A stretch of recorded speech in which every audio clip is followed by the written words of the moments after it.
faham balik yang dulu saja, tak ada kena-mengena dengan perbincangan yang ini. Maknanya muslimin-muslimat yang dimuliakan oleh Allah Subhanahu Wa Taala, yang kita bicarakan ini secara aklinya, secara kita gunakan akal kita, inilah konteks kefahamannya. Bila guna akal macam ini, dia jadi penat sikit tu. Oh, macam mana tu? Sebenarnya tuan-tuan, kita jarang guna akal walaupun Tuhan bagi akal banyak. Betul tak? Pak jadi penat kan. Dia ada rugi je Tuhan bagi akal tak guna. Tak tahu waktu bila kita guna. Ya? Marah. Sebab hari-hari kita guna benda yang sama je. Benda yang sama ni dia adalah pengalaman dah, bukan benda baru yang kita kreatif. Hari-hari lah makan nasi. Macam tak boleh tak makan nasi. Tak pernah test makan selain daripada nasi. Ya, cuba sekali tengok, guna akal pula. Kemudian kalau tak faham jalan ini, ini maksudnya, ya, maka Allah bagi satu firman, kata Allah apa? Huwal awwalu wal akhiru. Dialah Tuhan yang awal dan Tuhan yang akhir. Maknanya tuan-tuan kena ambil faham, yang awal kejadian kita, yang memulakan kejadian kita Allah ni. Ya, bukannya mak ayah kita. Sebab tu saya ingatkan banyak kali, kita ni bukan mak ayah kita jadikan kita. Kalau mak ayah kita jadikan kita, apa berlaku? Kalau mak ayah saya buat saya, apa berlaku? Saya jadi hitam apa ini ke? Tak kan? Dia mesti nak anak dia putih, kan? Tapi ialah sebab putih, semua orang kata putih tu bagus. Tapi kalau pergi Afrika, hitam tu bagus kan? Ialah ya Allah bagilah anak aku hitam kan apa? Semua orang belah tu hitam. Kalau lahir putih, saya macam pula kan. So tuan-tuan, saya nak habaknya gini, yang memulakan kejadian kita Allah, ya, walaupun zahirnya nampak macam ibu dan ayah. Sebab tu saya ulang banyak kali pada diri saya dan perempuan, kita ni Tuhan yang mulakan kejadian. Walaupun duduk dalam rahim ibu tu, tetapi ketika kita berada dalam rahim ni, ibu tak ada kuasa atas kita. Ya, tak ada kuasa. Sebab tu saya ingatkan banyak kali, kalaulah mak ayah ni ada kuasa, dia nak anak dia mesti rupa macam sekian-sekian artis yang terhebat pada zaman itu. Kalau zaman itu artis terhebatnya Rafi'ah buang, kan, maka dia kata Tuhan, dia kata anak aku perempuan mesti macam Rafi'ah buang. Suami pun bawa lah balik URTV. Waktu URTV lah.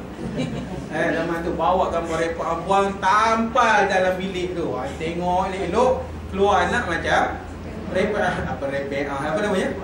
Rafi'ah buang kan. Rupanya bukan kita seorang je nak Rafi'ah buang, semua orang nak Rafi'ah buang. Bila datang pergi sekolah, semua bukan Rafi'ah. Kalau kita berkuasa menentukannya, tapi rupanya tak. Maknanya tuan-tuan puan-puan, yang awalkan kejadian ini Allah. Maka tak ada upaya kita. Ustaz kata tu nak anak lelaki dapat anak perempuan, nak anak perempuan dapat anak lelaki. Padahal duduk kat mana? Duduk kat rahim perempuan je. Gendong lah kiri kanan depan belakang ke hulu ke hilir, tidur pun gendong. Tapi kita tak boleh tentukan Lina. Maknanya anak yang kita kandung itu dia milik penuh Allah Subhanahu Wa Taala. Huwal awwalu, itu maksudnya kat situ. Dan lebih hebat kita kena faham, bila Tuhan letak dalam rahim itu, itulah amanahnya selama 10 bulan. Bila keluar jadi amanah tu hidup pula lagi naya. Kan? Sebab apa? Perlukan didikan, perlukan makanan, perlukan pakaian. Yang mana amanahnya kita kena cari daripada sumber-sumber yang halal. Yang pendidikan mesti membentuk dia taat pada Allah Subhanahu Wa Taala. Sebab itu makin banyak anak yang perempuan lahirkan, makin besarlah amanah yang Tuhan bagi. Jangan duk kerja seronok beranak je. Dah habis beranak dah kan. Ya, kadang-kadang kita, banyaknya anak kamu. Kalau ianya menepati amanah Tuhan, maka tijarah kita ni tadi, perniagaan kita ni tadi, perniagaan yang berjaya. Ini babnya ya, perempuan yang dimuliakan. So balik nak faham pada diri kita ni perempuan, bila berlaku kehidupan ini kita bergantung pada Allah. Dialah Tuhan yang memulakan. Bila berlaku kewafatan, Tuhan ini jugalah Tuhan yang al-akhir, yang mengakhirkan kehidupan ini tadi. Maka bila kita faham yang ini tuan-tuan puan-puan, dia ada di sana konsep yang dipanggil pasrah. Pasrah ni kita redha dan kita terima kerana dialah Tuhan yang memulakan kejadian ni tadi. Tuhan inilah yang mengakhirkannya. Bukanlah kata tak boleh sedih dengan kewafatan dan kematian, dah. Tetapi bila kita faham kaedah ilmu akidah ini, kewafatan ini sebenarnya adalah hak Allah, kehidupan ini juga adalah hak Allah. Kita telah melaksanakan amanah bila Tuhan bagi tempoh masa untuk amanah, kalau dalam konteks anak-anak ni tadi, ya. Jadi puan-puan, ya tuan-tuan, kalau hak dalam perut kita pun kita tak berkuasa penuh atasnya, hak di luar daripada perut kita, lagilah tak ada kuasa kita, lagilah bukan milik kita, ya. Maka di sana adalah pertanggungjawaban tadi. Baik, sampai kat situ. Sebelum kita masuk kepada yang kedua, ada soalannya dalam bab al-qidam.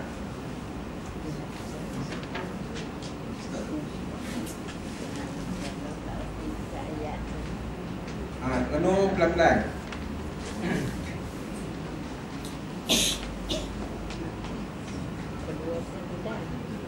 Kalau tuan-tuan rasa ni kan, tengok tafsir surah Ikhlas, Qul huwallahu ahad tu.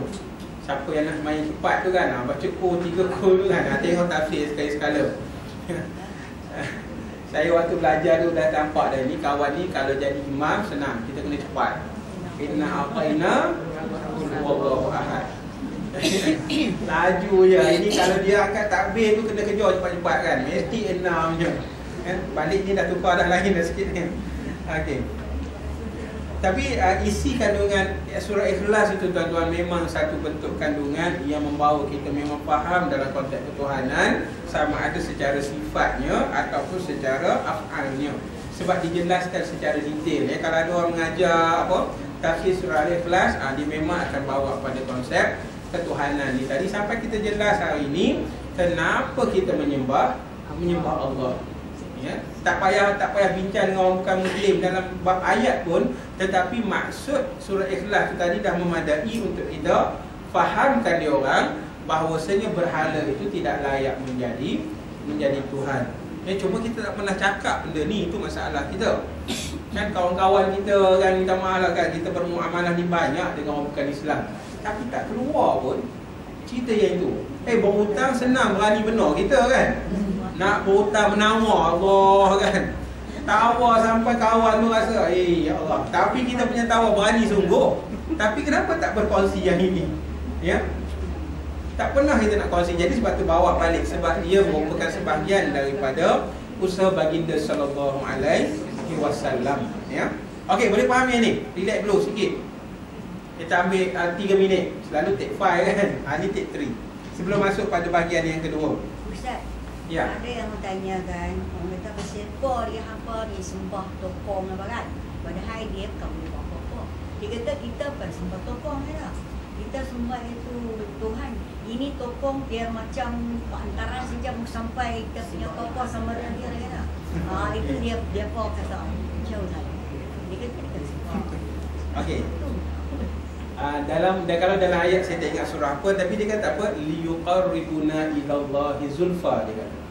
Kami ambil sembahan ini bukan kami minta pada dia, tetapi dia beranggapan, ya, sembahan ini, berhala ini mendekatkan dia dengan Tuhan. Ya. Jadi maknanya antara Tuhan dengan manusia mesti ada satu perantaraan. Yang pelik dan malangnya perantaraan itu kita buat sendiri. Ini telefon ke? Vibration? Bukan? Bukan. Ingat vibrate kalau kawan tu pensai lah. Okey, baik, pada cerita kita tadi. So, dia letakkan di sana, kenapa kita dengan Tuhan ni kena ada perantaraan? Dan lebih malangnya perantaraan itu kita buat sendiri. Kalau hang buang perantaraan tu, boleh tak direct dengan Allah? Memang boleh, tapi kenapa dia letak kat situ? Jadi itu isu dia. Memang dia kata yang turunkan hujan bukan tokong ni, dia kata tak, yang turunkan hujan Tuhan Allah juga. Kenapa disembah? Maka inilah yang menjadikan ianya sesat dan syirik. Dia minta juga pada yang ini supaya pergi pada Allah. Maknanya yang ini apa? Pembantu. Sedangkan Allah Somad, Tuhan tak perlu pada pembantu. Ya, kalau tuan-tuan tengok cerita di Bali ni, dia ada 4 jenis Tuhan. Satu Tuhan besar, satu Tuhan jahat, satu Tuhan siang, satu Tuhan malam, satu Tuhan baik. Ya, nak bagi Allah bagi baik, pergi jumpa Tuhan baik. Maknanya ini assistant dia. Nak hilangkan jahat, minta pada Tuhan jahat ni supaya berlindung daripada Tuhan Allah tu tadi. Ya, itu dia adalah dia punya istilah-istilahnya. So, isu dia bukanlah isu dia tak percaya pada Tuhan, tetapi dia menggunakan perantaraan untuk dia dengan Allah. Sedangkan Allah beritahu Allahus Samad, ya. Dialah Tuhan yang segala orang rujuk pada dia tanpa perantaraan. So kita habaq balik pada dia macam itulah. Yang maknanya kalau hang boleh minta direct dengan Allah, kenapa perlu kepada perantaraan ni? Dan perantaraan tu yang hebatnya hang buat sendiri. Baiklah hang yang duduk sini, hang buat tu suruh minta ke hang, pergi kat Tuhan tu. Kan tukar tempat kan. Yang berada tak menyawa tu minta nyawa melalui hang, minta pada Tuhan ni. Ya, tetapi sebenarnya dia bukan soal itu, tuan-tuan puan-puan. Sebenarnya dia satu tradisi yang dia warisi turun-temurun. Saya memang selalu bersembang dengan benda ni sampai dia kata, "Oh Yamin, kau jangan tanya aku banyak-banyak lah." Pasal apa pula dia kata? Kalau aku tak buat benda ni, aku tak boleh balik kampung. Dia kata. Faham? Maknanya kalau dia tak buat sembahan ni, pagi-pagi tak letak limau, mak ayah dia di kampung marah. So maknanya dia mewarisi satu tradisi. Maka berdasarkan kefahaman ini, ulama bahagikan tauhid ini pada dua. Satu tauhid rububiyah, satu tauhid uluhiyah. Rububiyah ini semua orang ada. Semua orang percaya Allah turunkan hujan. Tetapi ketika menyembah ini, kenapa mengambil berhala dalam konteks uluhiyah? Hak ni kita jumpa lagi depan-depan. Okey, boleh? Okey, kita nak masuk yang kedua ni. Okey, sikit lah. Makna yang kedua bagi sifat salbiah. Boleh tahan ke mengaji macam ni? Boleh lah. Saya dulu tak tahan lah. Satu kuliah 3 jam. Yang paling best, doktor yang mengajar saya buta. Memang betul. Apa bestnya doktor buta? Best lah perempuan kalau tak boleh tahan tidur. Dia tak nampak. Doktor Jamal orang tu, saya ingat lagi kan. Dia kalau waktu dia kami pergi bilik dia pimpin, "Doktor, jom kelas kau nak mula dah," kan. Dia pun buatlah tangan macam ni kan. Kita pun selit lah, jadilah macam tu. Bawa beg dia satu pegang. Janganlah jauh sangat. Dia kata, "Aku kan nampak, hang nampak tak apalah kan." Lah kan. Bawa letak daripada kursi, doktor ni kursi, ni beg. Saya sebenarnya perempuan tak faham kenapa dia nak ada beg. Dia nak isi apa? Dia nak isi apa? Dia tak nampak. Dalam tu ada buku. Jangan buat main. Dia kata orang tua ni apa teruk sangat kan. Kalau aku pimpin hang pegang tongkat satu. Tak ada, dia tak ada braille tak ada. Kan dia bawa beg, dalam beg ni ada buku, bahasa bila dia baca dah buta kan. Tapi kita layan je dah doktor ni kan. Ni beg doktor kat belah tepi. Serupanya beg ni dia punya apa? Bekas semangat nak nampakkan dia seorang. Apa dia panggil apa? Bekas status dia punya style lah. Tak apalah jalan. Dia duduk kokek. Kita tak apa nak faham bahasa Ulu ni kan. Jadi dah lebih kurang sejam mengantuk tu. Paring. Dia tutorial tu jenis tingkah panjang je tu kan. Paring agak-agak 15-20 minit tu. Duduk tengah balik. Kan saya ingat saya tengok Arab. Dia susun buku atas meja ni tuan-tuan. Tidur siap apa tu, ngerekod tu. Sampai dengar bunyi berkerong pun tak ada. Doktor ni Allah, saya kata. Jadi bila dia mengajak ni perempuan, bila ada orang tidur tu kan, saya kata kenal dah aku kan. Kita nampak ada orang tidur. Dulu waktu doktor mengajar kita tidur kan. Dan ni kita mengajar ada orang tidur. Waktu dia punya bahan dia kan. Dia balas balik. Tapi betul tak saja, apa yang hampa buat kat aku lah ni, nanti pun dapat juga. Tapi aku tak apa, aku tak nampak dia kata. Hang nampak pada muka. Daun lah, daun dekat. Tapi hebatnya doktor ni, dia perempuan, bunyi angin pun dia dengar. Tu kan kuliah saya ni tengah ladang gandum kan. Bila nak periksa ni kita tahu, bila gandum dah tukar nak masak tu, dekat periksa lah tu. kan. Jadi bila musim sejuk ni kita tutup semua tingkap. Kami dah okey dah, kan. Dia duduk diam, dia kata hang Malizi. Bila dia cakap ni dia tengok berpaling tau. Dia macam nampak lah. Itu yang apa ya. Pergi tingkap belakang tu ada tingkap terbuka, ada angin masuk, nanti apa sejuk demam. Kita tak dengar tuan-tuan, dia boleh dengar. Itu lebihnya orang buta. Dan paling saya kagum, dia hafal bunyi bas. Kat Pipin dia nak naik bas balik ni kan, kata bas yang mana satu? Tunggu dia kata. Bas lalu kan. Ini bas doktor tau? Bukan. Dia nampak kan nombor kan? Dia tunggu, dia diam, dia kata okey, yang ini tahan. Bila tahan tu, driver tu memang kenal lah dia kan. Doktor tahu macam mana? Tak bunyi dia kan kebes tu. Dia kata kalau ni bas tu tukar baru, mampu kan dia cari. Tapi itulah lebihnya Tuhan bagi ya. Sebab buta ni dia bukan perkara besar lah ya. Pada kita je benda tu besar. Okey Allah. Dan kebetulan lah daripada 16 orang doktor tu tuan-tuan, saya 11 orang doktornya buta. Tinggal 5 orang yang celik itu pun tak berapa nampak. Apa hai 15 dia tahu. 11 memang buta lah buta. Ada yang paling teruk ni tak ada biji mata. Aku memang takut gerun. Bila dia tengok tu dia buka ada kan merah je dalam ni. Ha? Itu Dr. Uluan. Okey, habis kat situ. Masuk yang ni. Baik, makna bapa. Okey, sikit je kita habis tu. Baqa artinya kekal. Maknanya iaitu menafikan kesudahan bagi wujud Allah Ta'ala. Maknanya sifat salbiah baqa ini, dia menafikan Allah yang wujud ini akan binasa. Dia tak akan binasa-binasa. Ya? Yakni adalah Allah Ta'ala itu tidak dihubungi akan dia oleh Adam ataupun binasa. Lawannya dihubungi oleh tiada, yakni binasa. Iaitu mustahil Allah ini tiada dan mustahil Allah ini binasa. Dalilnya pada akal. Maknanya secara aklinya kita bina dalil.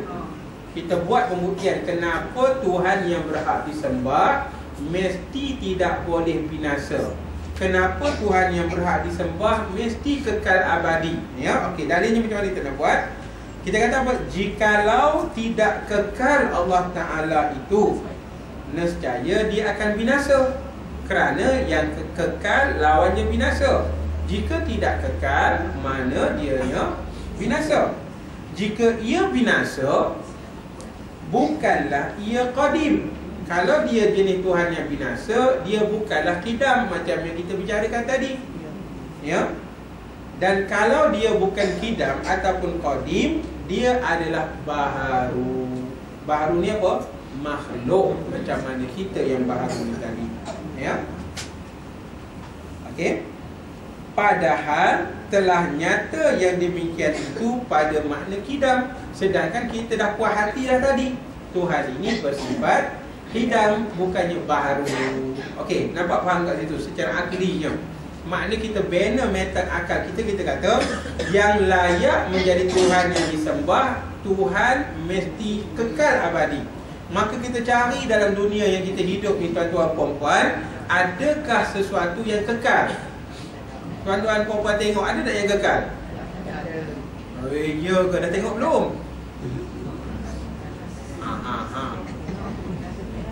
Tengok, kita tengok keliling, kawan-kawan kita kekal tak? Tak kekal dari sudut mana? Ada yang dulu hidup sama kita, kemudian dah meninggal dah, habis dah. Satu kawan. Ada yang hidup dulu elok, muda, cekang je kan. Dan ni dah tak cekang dah. Maknanya tidak kekal. Yang kita tengok alam keliling kita, pokok-pokok kekal tak? Semua dak saja, tengok pun dak juga kan. Renunglah dulu, bukan main jawab je. Pokok jambu tepi rumah tu kekal tak? Mati dah. Mati kering. Yang tak mati kering ada tak? Ada. Tapi berlaku tak perubahan? Perubahan itu maknanya dia tidak kekal. Dulu kita tanam dia hak lutut je lah ni. Lutut dia dah sama tinggi dengan kita, lebih kurang gitu. Maknanya dia tidak kekal dari beberapa sudut, ya, daripada hidup dia hidup. Maknanya kalau itu pun berubah, dia tak layak jadi Tuhan. Maknanya yang sembah pokok hari ni dia nampak dah. Dulu pokok hak dia sembah tu lain rupanya. Kan dah 5-6 tahun lain pula. Kenapa dia jadikan Tuhan? Itu masalah dia lah. Yang jadikan berhala tu sebagai Tuhan. Rupanya bila dia kelilingkan dengan apa? Kanvas warna biru tu kan, dia buat apa dalam tu? Pernah tengok tak? Pergi dah tengok sekali. Rupanya dia pergi touch-up balik kan, bila dia duduk kena matahari hujan panas tu, rupanya misai dia pun dulu hitam kan, berubah jadi putih. So ni bahan gelap. So tuan-tuan, puan-puan, bila dia tutup balik dengan kain tu, dengan kertas minyak tu, sebenarnya dia panjat, dia apa? Cat lain. Kemudian dia buka, oh cantik baliknya. Rupanya hak tu pun tak kekal. Maknanya confirm tak layak jadi Tuhan. Tengok lebih besar, matahari kekal tak? Boy, matahari pun tak kekal. Bila malam dia tiada. Dia ada tak tempat lain? Ada. So kekal tak dia? Kekal.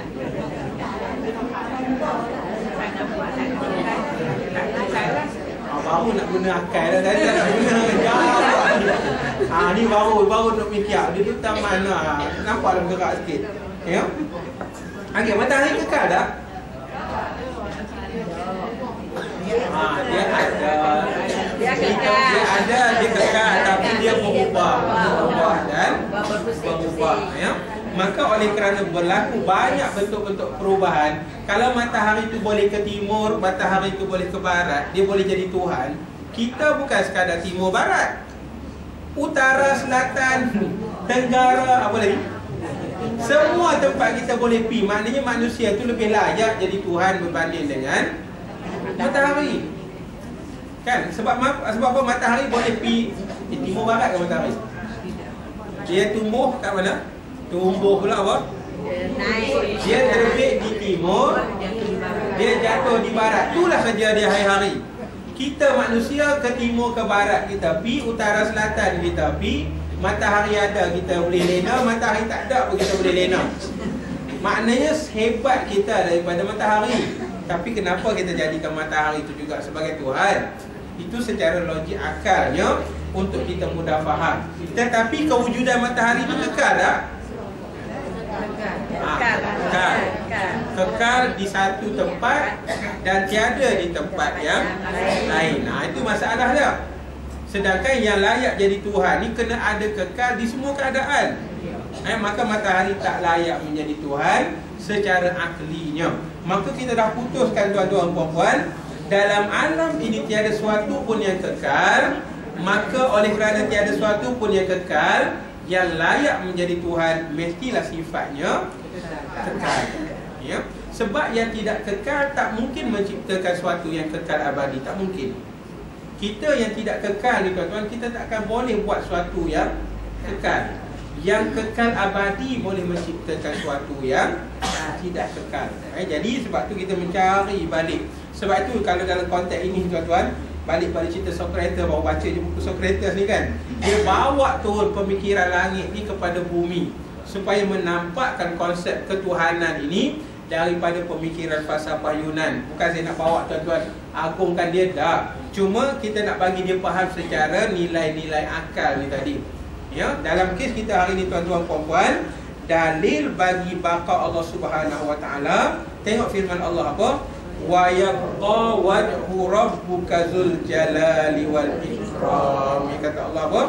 Dan kekal zat Tuhan engkau yang mempunyai kebesaran dan kemuliaan, ya. Dalam ayat tu disebut wajah. Ni masalah susah tuan-tuan. Kan Tuhan ni berwajah ke tidak? Ni masalahnya. Dia begini, ya. Bila tuan-tuan tengok ayat Quran ini, ada tak sebut tangan? Ayatullah faqa aydihim. apa tu, Al-Arash. Kan banyak orang berbicara. Saya sebenarnya nak tuan-tuan puan-puan faham. Hari ni dalam bidang dunia akademik, dunia universiti ni, benda ni menjadi satu perbahasan yang besar. Sedangkan dia bukan fokus utama.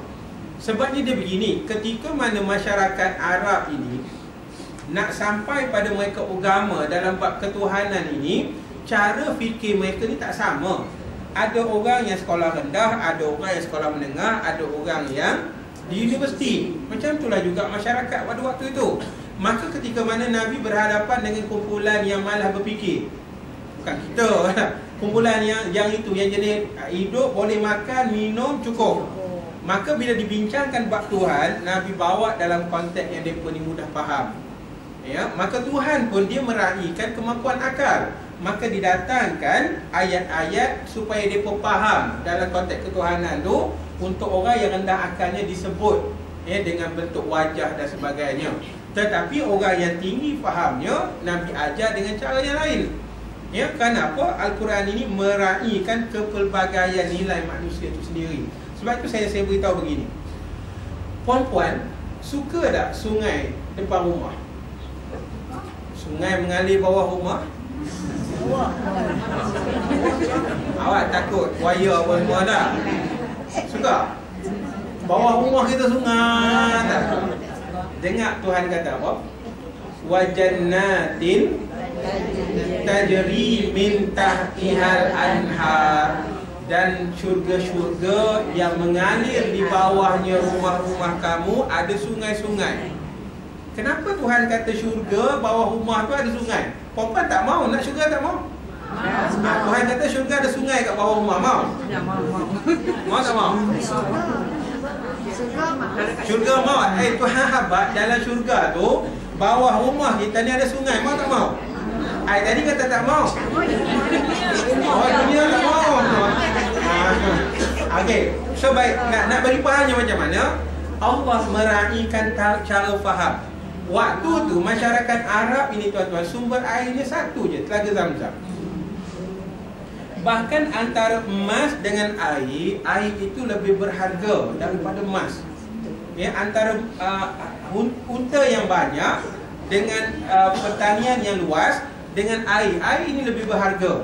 Maka orang Arab pada waktu itu impiannya apa? Kalaulah boleh depan rumah aku ni ada kolam air, kalaulah boleh bawah rumah aku ni ada air, kerana air itu pencarian dalam hidup mereka. Maka Tuhan bagi jawapannya, dalam syurga nanti aku bagi kamu air yang melimpah ruah. Kita nak? Taubat tak mau.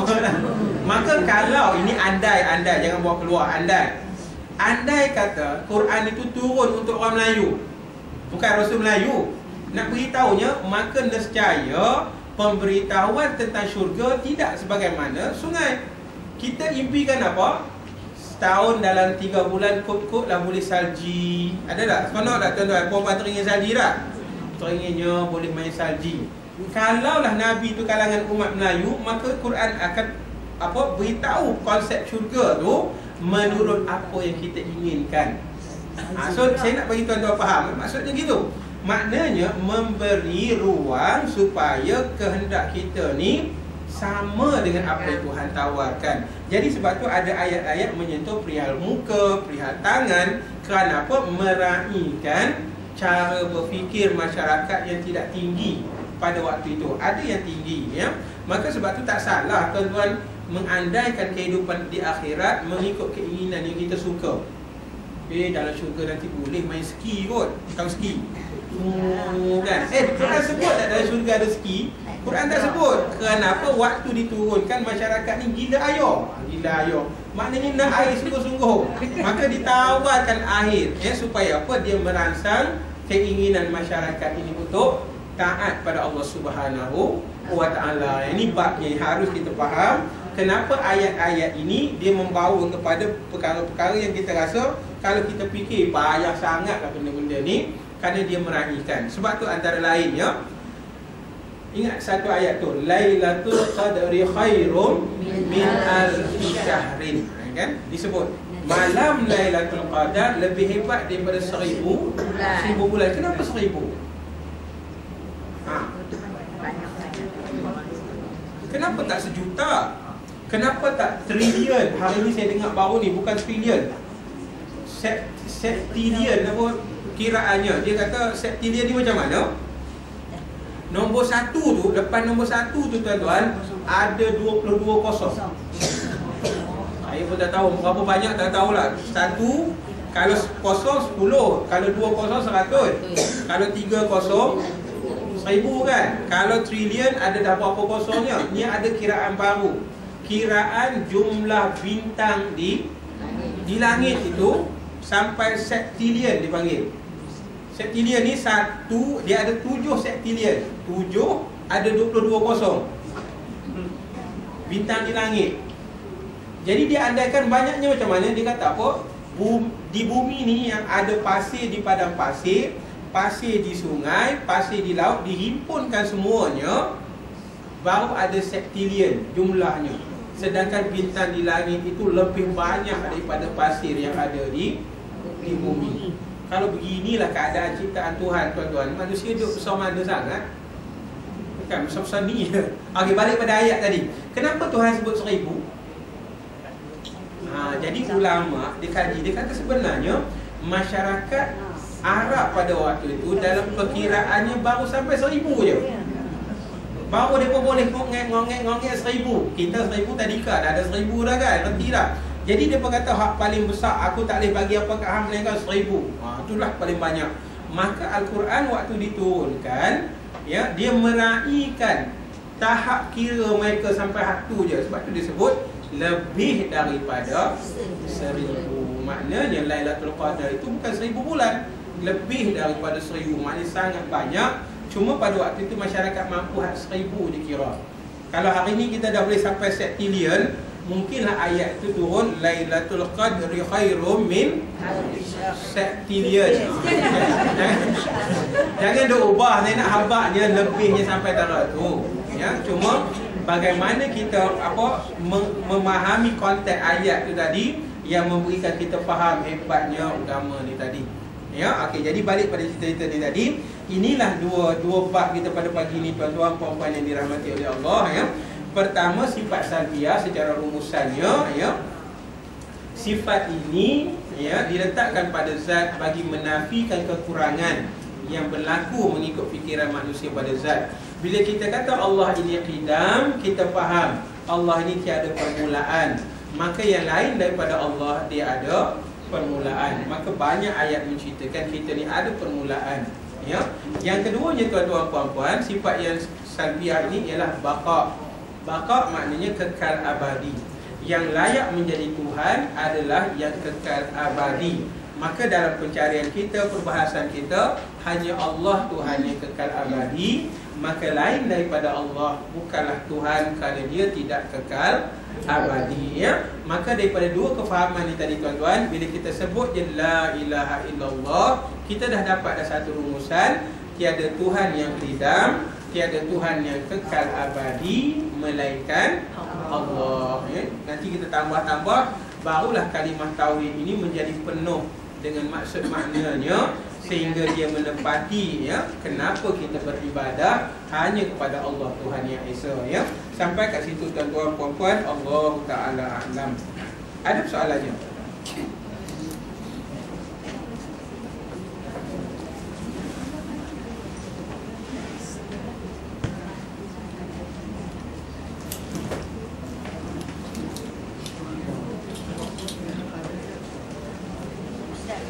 Ya. Katalah kalau orang tanya, kata langit, jadi langit nak kekal aja. Kita dah cakap macam mana? Langit tu kekal ke tak kekal? Maksudnya? Kita maksudnya kita matahari, semua dia. Jadi dia kalau macam tu, kita mesti kekal dengan ada langit. Ada kekal sebab dia tengok tetap tu dah ada dia, tetap. Tak ada ubah, tak akan pergi mana-mana, dia tetap duduk situ. Kalau kita kata langit itu kekal, ya, tak apa, kita terima ya langit itu kekal. Kita pergi pada hujah yang kedua. Adakah langit itu sedia ada? Ya, sebab tu dibagi banyak sifat-sifat ni. Mungkin ada satu katakan langit kekal, sebab tak pernah pun tengok langit dia berubah dan sebagainya. Tapi adakah langit disedia ada? Maka kita langit ni wujud daripada apa? Jadi saya hari gas helium dan sebagainya, maknanya kalau kita kata langit kekal, tapi dia tak ada sifat yang pertama tadi, sifat qidam. Ya, maka Tuhan yang kita sembah ni tadi, dia mesti ada qidam, dia mesti ada baqa, dia mesti ada mukhalafah lil hawadis. Maka kita cari ruang yang kedua. Tak payah tunggu pada cerita kekal. Ya, maknanya bawa dia berfikir dari satu sudut yang lain. Kalau dia nak berfikir Allah Taala. Okey kita.